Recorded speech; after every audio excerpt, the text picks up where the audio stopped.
Sio mimi, sio mimi, sio mimi, ni Bwana amefanya. Shalom, shalom, naitwa Tina Marego.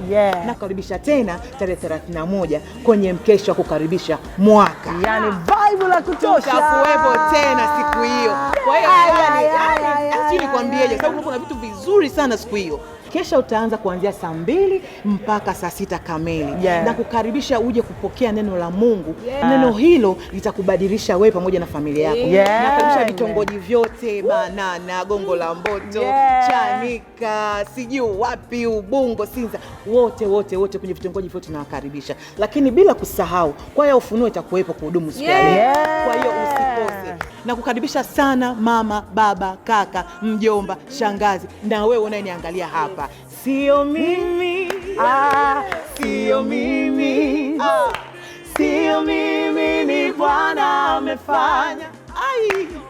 Sio nguvu zangu, si akili zangu, sio mimi, ni Mungu ametenda. Karibu sana. Karibu sana, si ya kukosa.